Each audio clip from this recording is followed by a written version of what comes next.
Vamos continuar agora, então, falando de Portugal. Em 1995, Portugal deu um passo à frente com a lei da ação popular, da qual também se extrai a defesa dos direitos individuais homogêneos. Em 1996, Portugal também criou ações inibitórias para a defesa dos interesses dos consumidores. E desde 1905, o sistema já conhecia ações relativas às cláusulas gerais, com legitimação conferida ao Ministério Público e, portanto, diversas da prevista para a ação popular, que é limitada ao cidadão. As associações, fundações com personalidade jurídica e as autarquias locais. A seguir, outros ordenamentos ibero-americanos produziram, de alguma forma, a tutela dos interesses difusos e coletivos em seus sistemas. No Chile, foi ampliada a abrangência da ação popular com regulamentação em várias leis especiais, no artigo 2333 do Código Civil. No Paraguai, a Constituição consagra o direito individual ou coletivo de reclamar da autoridade pública, a defesa do meio ambiente, da saúde pública, do consumidor e outros tipos da natureza pertencem à coletividade, mas não contempla expressamente instrumentos processuais para esse fim.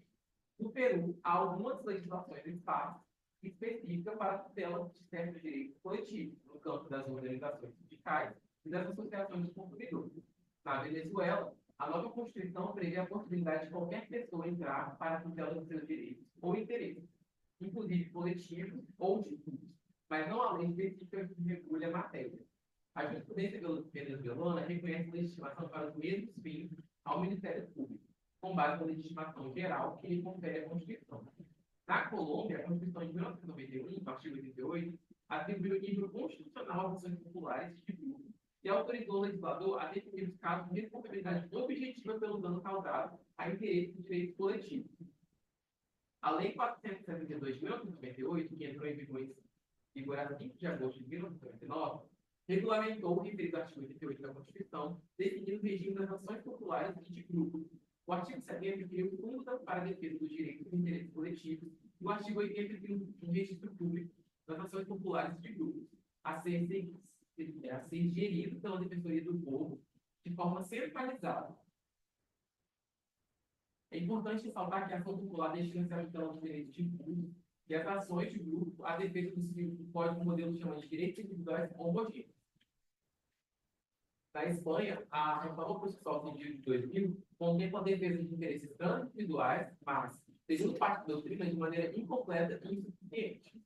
Vamos lá, pessoal. Olha quantos países da Iberoamérica que eu mencionei para vocês, eles estão agora referindo nessa exposição de motivos. Faz 20 anos. Mudou muita coisa de lá para cá. O Peru teve um novo código de processo, está discutindo agora um código novo que tem uma amplitude muito maior da tutela coletiva. Nós vamos ter, falando online, no nosso evento, o professor Giovanni Priori, que é o secretário-geral do Instituto Ibero-Americano de Direito Processual e professor titular da PUC do Peru. Na Colômbia, eles tiveram um desenvolvimento das ações de tutela muito amplo, inclusive com processos estruturais muito bem sucedidos. E nós vamos ter um professor colombiano, Guaiacán Ortiz, falando exatamente sobre esse tema com vocês, mostrando quanto a tutela coletiva colombiana se desenvolveu. No Chile, nós tivemos alterações legislativas recentes. A Venezuela, vocês sabem que entrou nesse período num processo de deteriorização como Estado de Direito, o que representa um problema para a tutela de qualquer direito, não só dos direitos individuais, mas também para a tutela dos direitos coletivos. Tá? Então, está numa situação que é difícil de descrever como está a questão da tutela coletiva na Venezuela nesse momento. Tá? Nós vemos, então, uma série de situações que foram sendo alteradas. Mas uma situação muito importante, que é a edição da resolução da Diretiva 1828 de 2020 da Comunidade Europeia em matéria de direito do consumidor, que obriga todos os países europeus a melhorar os instrumentos de tutela coletiva. A tutela coletiva está em ascensão no mundo. Não é só no Brasil que esse é um tema mundial. E lá na Europa, finalmente, eles aceitaram ações condenatórias, porque perceberam que se não tiver um desincentivo econômico às práticas contra os consumidores, você não reverte a situação através da tutela coletiva. Não basta a tutela inibitória, é preciso também ter uma tutela condenatória de responsabilização. Então, eles ampliaram muitos instrumentos de tutela coletiva com essa diretiva, e neste momento, e é disso que os professores europeus, nós vamos ter como professores europeus o professor Lourenço Burrosa Vadel, que é o titular da Universidade de Salamanca, a professora Paula Costa e Silva, que é professora titular da Universidade de Lisboa, e a professora Maria José Capello, que é da Universidade de Coimbra. E eles vão falar sobre a transposição da diretiva da União Europeia para os seus ordenamentos internos. Como é que está a discussão sobre essa alteração da legislação para ficar de acordo com a legislação europeia mais abrangente a partir de agora. Tá? Então, percebam que há uma série de alterações nesses 20 anos, mas que o tema não perdeu importância. O que aconteceu foi exatamente o contrário. O tema está ganhando importância. Esse daí, a situação da defesa dos direitos individuais em Ibero-América é, às vezes, insuficiente e muito heterogênea. E também se percebe que diversos países ainda não têm legislação alguma ou legislação abrangente sobre a matéria. A ideia de um código de modelo de processo coletivo para a Ibero-América surgiu em Roma, na intervenção de Antônio Chico, membro brasileiro do Instituto Ibero-Americano de Direito Processual, reunido em maio de 2002 no 7º Seminário Internacional, organizado pelo Centro di Studi Giuridici Latino-Americani da Università degli Studi di Roma Tor Vergata e pelo Instituto Italo-Americano e pela Associazione di Studi Sociali Latino-Americani. Foi ainda em Roma que a diretoria do Instituto Ibero-Americano amadureceu a ideia, incorporando com entusiasmo. E a Assembleia foi votada a proposta de se empreender o trabalho que levasse à elaboração de código modelo de processo coletivo para o Ibero-América, nos moldes do já editado Código Modelo de Processo Civil e de Processo Penal, ou seja, de um código que pudesse servir não só como repositório de princípios, mas também como modelo concreto para inspirar as reformas, de modo a tornar mais homogênea a defesa dos interesses e direitos tanto individuais em países de cultura jurídica comum. O código, como sua própria denominação diz, deve ser apenas um modelo a ser adaptado às peculiaridades locais que serão levadas em consideração na atividade legislativa de cada país, mas deve ser, ao mesmo tempo, um modelo plenamente operativo.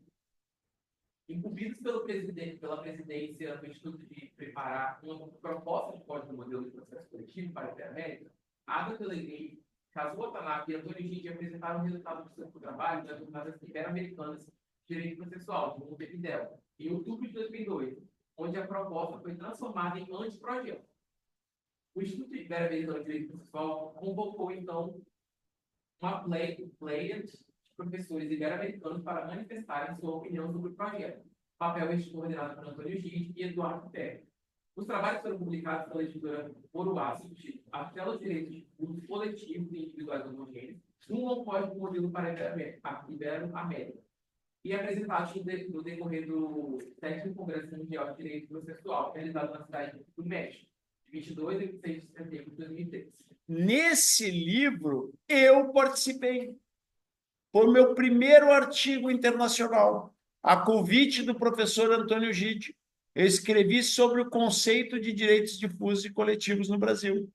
Então, foi o primeiro artigo que eu publiquei fora do Brasil, nessa edição mexicana, um artigo em espanhol, falando sobre a tutela de direitos coletivos e o conceito de direitos coletivos no direito brasileiro. Com os aportes acima referidos, a comissão revisora, integrada por nomes que vocês conhecem,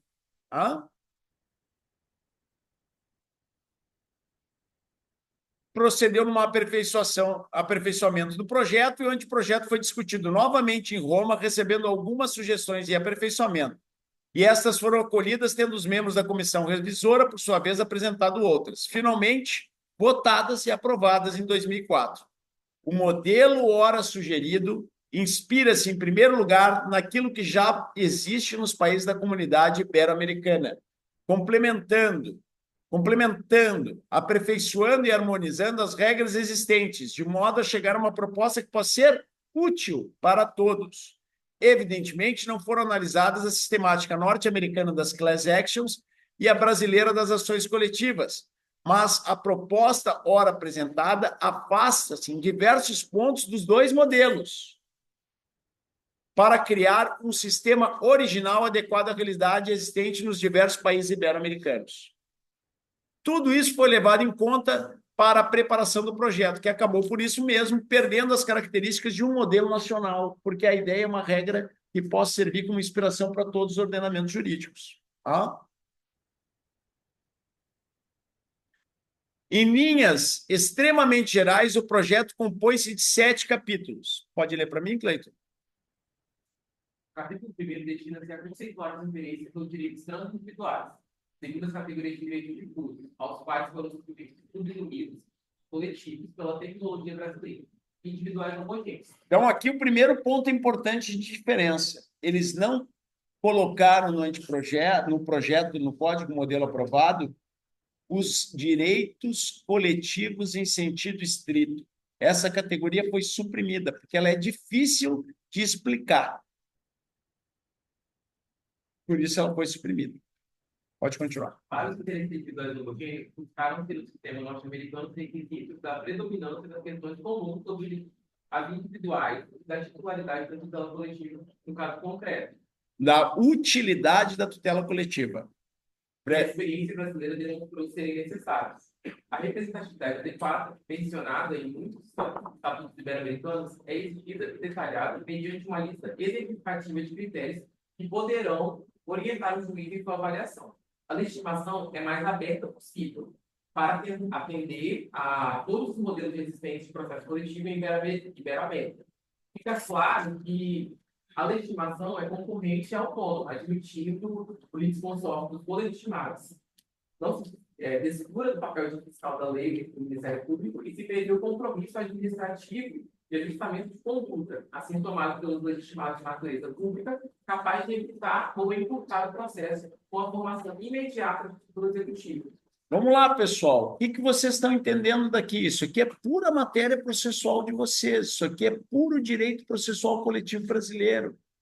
O que nós estamos vendo aqui é uma categoria de direitos coletivos criada em abstrato, uma espécie de um esqueleto que admite qualquer direito material ser veiculado, portanto, transsubstantivo, qualquer direito material, como direito coletivo. Além disso, o que nós vimos aqui que eles fizeram? Criaram uma categoria de direitos individuais homogêneos com um pouco mais de definição do que a do direito brasileiro. Uma categoria de direitos individuais homogêneos em que eu tenho que verificar 2 circunstâncias para poder admitir aquela tutela como direitos individuais homogêneos. A primeira circunstância é a predominância de questões comuns, para evitar direitos individuais homogêneos que sejam muito dispersos entre si. Então, para evitar que, pela diferença interna de cada titular de direito individual, seja pior eu ter uma tutela coletiva do que uma tutela individual. Quando tem muita diferença interna no grupo, é melhor ter uma tutela individual. A segunda categoria é a utilidade da tutela coletiva. Ou seja, vale mais a pena ter a tutela coletiva do que ter uma tutela individual. Então, essas 2 categorias foram colocadas para tentar descrever um pouco melhor a categoria dos direitos individuais homogêneos, que continua sendo a mais difícil de todas. Ainda é o maior desafio. No projeto Ada Pellegrini Grinover, anteprojeto 1641 do Congresso Nacional, que está tramitando agora no Brasil, para uma nova lei da ação civil pública, nós estabelecemos mais critérios para a definição dos direitos individuais homogêneos, que é a maior dificuldade de definição do nosso ordenamento. Tá? O que eles fizeram mais? Eles utilizaram a regra da legitimação ampla, mista, de órgãos públicos e privados. eles utilizaram a regra da intervenção do Ministério Público, porque se tratam de interesses públicos primários, interesses públicos e interesses sociais que o Ministério Público tutela como fiscal do ordenamento jurídico. O que eles fizeram mais? Eles disseram algo que no direito brasileiro a gente não tem legislado, mas que tem alguma prática. Eles estabeleceram a possibilidade do controle judicial da adequada representação. A legitimação coletiva no direito brasileiro é por substituição processual ope legis. A previsão é legislativa. No Código Modelo, eles usaram a previsão legislativa mais o controle pelo juiz da adequada representação, que é o controle ope iudices, a tutela pelo controle do juiz, tá bom? Ope iudices, colocaram critérios, depois a gente vai ver os critérios, tá? Vamos chegar lá. Legitimação ope legis, direito brasileiro, legitimação ope iudices, a sugestão do Código Modelo. Pode ler, Cleiton. Capítulo 2 trata dos provimentos jurisdicionais podem obter pelo exercício da atividade coletiva. É aqui que o projeto se preocupa evidentemente com a efetividade do processo coletivo e deve levar uma resposta jurisdicional realmente capaz de satisfazer os direitos transindividuais do lado do ameaçado. Em conclusão, normas sobre a antecipação de tutela e sobre sua possível estabilização, sobre a ação condenatória, a reparação dos danos ao bem indivisivelmente considerado e a destinação da indenização para a recuperação do bem lesado ou a finalidades conexas. Sobre a condenação a uma obrigação de fazer ou não fazer de vitória, em que a indenização é a última racha, a qual se prefere o regime de multas diárias, a CEIs, ou até mesmo de mandamentos judiciais, aptos à obtenção de um resultado prático equivalente ao de implemento da obrigação, sobre a condenação a uma obrigação de dar. Vejam, aqui nesse capítulo está tratando das formas de tutela. Nós vamos ter já nesse Código Modelo de 2004 a tutela inibitória, que é uma tutela preventiva autônoma do ilícito. Nós vamos já ter nesse Código de 2004 as tutelas mandamentais. Nós vamos ter nesse código instrumentos de reparação, mas quando a tutela for específica da obrigação, ela é preferida em relação à tutela condenatória da reparação em pecúnia. Se eu posso tutelar o meio ambiente, revertendo a situação do meio ambiente, para que ele volte ao estado anterior, isso é muito melhor do que eu condenar uma indenização. Então, a indenização ela é colocada como um capítulo à parte da sentença. Ela não é o objetivo principal da tutela coletiva, ainda que ela seja possível, e ainda que eu possa ter uma indenização como pedido autônomo, quando eu peço uma obrigação específica, o que eu quero é ter os instrumentos passíveis de execução daquela tutela específica. Por isso, tutela mandamental, tutela inibitória. Capítulo 3º. Terceiro, trata de regras processuais aplicáveis, em geral, aos processos coletivos, a competência, pedido e a causa de pedido, a tentativa de conciliação e de outras formas de auto- e heterocomposição, preservada a indisponibilidade do bem jurídico coletivo. O processo desenvolve-se por audiências, exercendo o juiz vários poderes de controle e direção, inclusive podendo decidir desde logo a demanda pelo mérito, quando não houver necessidade de prova. Seguem regras sobre a distribuição do ônus da prova, sobre as custas, emolumentos e honorários, tanto do perito como dos advocatícios, prevendo-se incentivos para a pessoa física, sindicatos e as associações autoras, sobre a interrupção do prazo de prescrição para as pretensões individuais como consequência da propositura da ação coletiva e etc. Finalmente, cuida servir dos efeitos da apelação, em regra meramente devolutiva e da execução provisória. Tese em que alguns ordenamentos ibero-americanos são omissos. Vejam só. Uma parte é o direito brasileiro que vocês conhecem. Por exemplo, de regra, ação civil pública não tem efeito suspensivo. Isso está na nossa lei da ação civil pública. Tá? Então, é um caso em que a apelação não tem efeito suspensivo. De regra, é possível execução provisória. nas ações coletivas no direito brasileiro.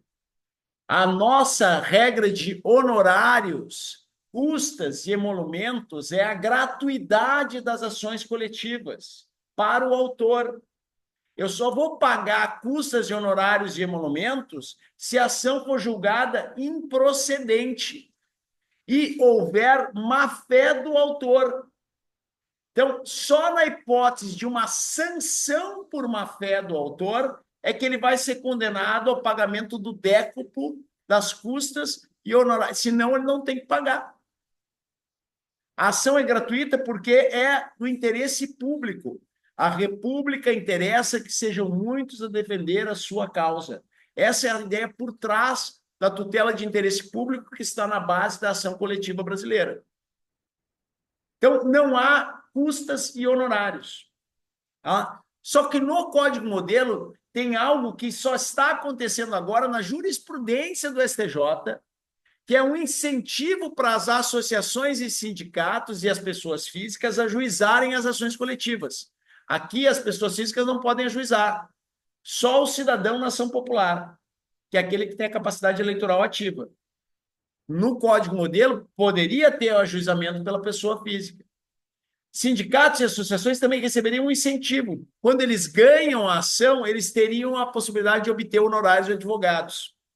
Isso começou a acontecer na jurisprudência do STJ agora em relação às associações, quando defendem, por exemplo, questões que dizem respeito à igualdade racial.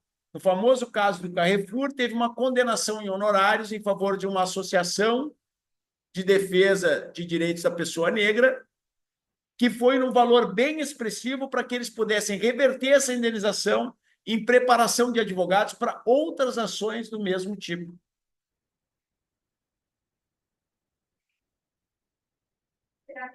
Para todas as ações coletivas, pública lá, e caso de cidadão, e a questão das associações também ficarem isentas. Todos legitimados coletivos, não é legal. No direito brasileiro, não tem honorários nem custas para ajuizamento das ações coletivas.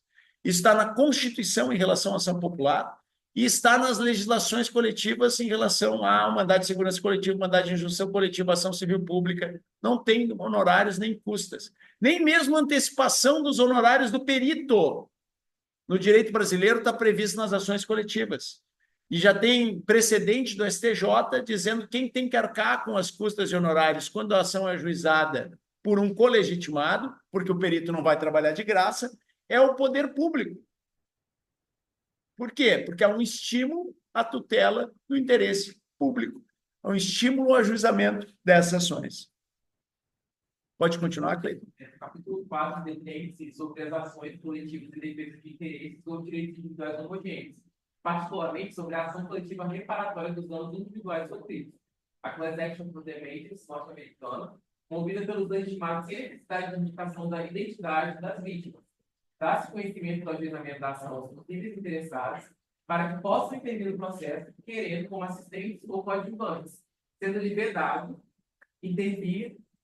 Sendo lhe vedado, porém, discutir as pretensões individuais no processo coletivo de conhecimento. Cuidado especial tomou-se com as notificações. Em caso de acolhimento do pedido, a sentença poderá ser genérica, declarando a existência do dano geral e condenando o vencido a obrigação de indenizar todas as vítimas de seus sucessores, ainda não identificados. Caberá a esse, individualmente ou pelos legitimados coletivos, provar na liquidação da sentença seu dano pessoal, nexo causal com dano global reconhecido pela sentença, e quantificar o prejuízo individualmente sofrido. Esse modelo foi idêntico ao constituído no Código de Defesa do Consumidor para tutela dos direitos individuais homogêneos. É esse modelo em que eu posso ter a participação, mas não a discussão da questão individual no processo coletivo, em que o titular que atua no processo coletivo vai obter como legitimado coletivo uma condenação genérica e que depois vai ser liquidada e executada individualmente. O que existe aqui é uma facilitação, como nós vamos ver, da liquidação e da execução, mas o modelo foi inspirado no modelo do Código de Defesa do Consumidor. Por isso que quando a gente lê sobre o microsistema do processo coletivo, eu preciso ler ao mesmo tempo o Código de Defesa do Consumidor e a Lei da Ação Civil Pública, porque um complementa o outro, estão totalmente integrados, são o núcleo do microsistema. Eu só consigo entender o processo coletivo lendo os dois diplomas conjugadamente no direito brasileiro. Faz requisito da responsabilidade civil em geral, né? Entender o nexo causal, o dano sofrido, para poder quantificar, né? Interessante.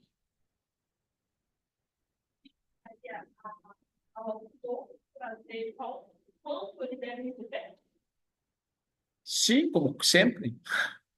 Ao autor da liquidação e execução individual, cabe, em algum, quando não é possível fazer antecipadamente, cabe a ele pegar aquela condenação genérica e mostrar que ele está dentro daquele grupo de pessoas atingidas, que aquela condenação genérica beneficia ele, e mostrar o quanto ele teve de prejuízo, para aí ele obter a indenização individual. A vantagem que ele tem é já ter tido uma condenação genérica que reconheceu a responsabilidade.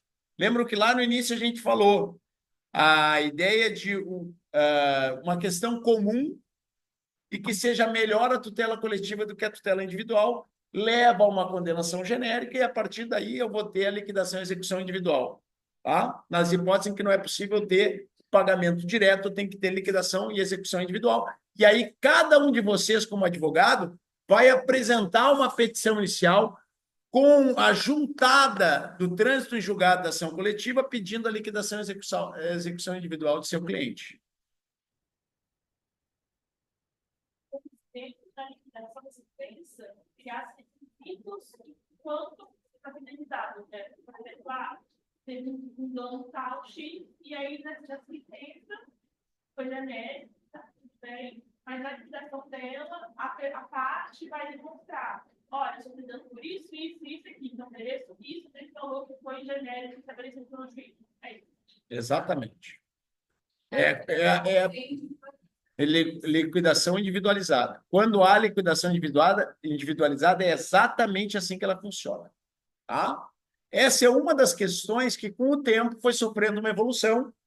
Um artigo que eu acabei de publicar com Edilson Vitorelli e Sérgio Reinhardt propõe que sempre que eu consiga evitar essa liquidação individualizada, sempre que eu consiga já obter o valor por mero cálculo aritmético, e sempre que seja possível já identificar quem são os beneficiários, que esse pagamento possa se dar, inclusive, diretamente pelo réu, para não precisar dessa fase no processo coletivo. Porque essa fase tem um problema. Qual é o problema? Ela volta a ser tutela individual. Então, toda aquela vantagem que eu ganhei com a tutela coletiva, eu vou perder no momento da liquidação e execução, eu vou ter uma pulverização de demandas, eu vou ter uma sobrecarga do Poder Judiciário. Sempre que eu puder evitar que isso seja feito judicialmente, puder garantir que seja feito diretamente pelo réu, é melhor. Muitos casos se tornam inoperáveis. A gente tem uma série de casos aqui no Espírito Santo mesmo, em que há uma acumulação muito grande de demandas nas varas para liquidação e execução dessas ações individuais decorrentes da condenação genérica coletiva. Mas o projeto também prevê a possibilidade do juiz, na sentença condenatória, fixar as indenizações individuais, quando isso for possível. Isso nós não temos ainda como lei. Isso já aconteceu algumas vezes em sentenças, já foi homologado algumas vezes pelo STJ, garantido na jurisprudência do STJ, mas a jurisprudência é oscilante. Por isso que eu, o Sérgio e o Vitorelli escrevemos aquele artigo. Por isso também, no caso de concurso de crédito, que decorrido um ano sem a habilitação de interessados em número compatível com a gravidade do dano, haverá execução coletiva da improcedência devida a título de danos causados. Da importância devida a título. Danos causados. Cuidando de sua destinação a um fim. Aqui o projeto da solução da Fluid Recovery, do sistema norte-americano. Na verdade, uma Fluid Recovery inspirada no direito brasileiro, né? Não no CyPress norte-americano, mas no direito brasileiro. Artigo 100 do Código de Defesa do Consumidor. Fundo de Direitos Individuais Homogêneos tem regras específicas sobre a gestão e as atividades a serem controladas pelo juiz. No capítulo 5, são tratadas a conexão, a independência e a coisa do grave, conexão e dependência têm regras claras, incluindo as relações entre ações coletivas ou entre uma ação coletiva e ações individuais. Também está prevista a possibilidade de conversão de várias ações individuais em uma ação coletiva. Essa previsão da conversão das ações individuais e ações coletivas, nós tentamos aprovar no CPC de 2015 e foi vetada. No projeto Ada Pellegrini Grinover, 1641, está tramitando no Congresso Nacional, voltou a ter uma proposta sobre essa conversão. Hoje, no direito brasileiro, elas já até aconteceu por convenção processual, por negócio jurídico processual, num caso lá no Ceará, tá? Mas ela não está prevista na legislação. Pode continuar. Para os interesses de direito público, o regime da coletividade é sempre de eficácia da sentença erga em caso de procedência ou improcedência do pedido, salvo quando a improcedência se deve por insuficiência de provas, hipótese em que a demanda pode ser repetida com novas provas. Nós acabamos de ver isso. Como é o nome disso, pessoal? Coisa julgada? Segundo evento probationis. Salvo por insuficiência de provas. Essa solução já é tradicional nos países de Ibero-América, mas o projeto avança, admitindo inovação com base em provas novas, sempre que a prova seja superveniente ao processo coletivo, coisa julgada segundo evento probacionis, ou decorrência especial da cláusula com relação aos interesses ou direitos individuais homogêneos, a escolha da legislação brasileira, mantida no projeto, é da coisa julgada segundo evento litis, ou seja, a coisa julgada positiva atua entre ordens, beneficiando a todos os membros do grupo, mas a coisa julgada negativa só atinge as legitimadas ações coletivas, podendo cada indivíduo, prejudicado pela sentença, opor-se à coisa julgada, ajuizando sua ação individual no âmbito pessoal. Outras normas cuidam do transporte e multilivros da coisa julgada positiva, resultante de uma ação em defesa de interesses ou direitos difusos ou coletivos, em proveito das vítimas individuais do mesmo evento da luta. E, por fim, nós vamos terminar com o capítulo 6 e 7, tá? Que nós vamos falar depois do intervalo. Pode ser?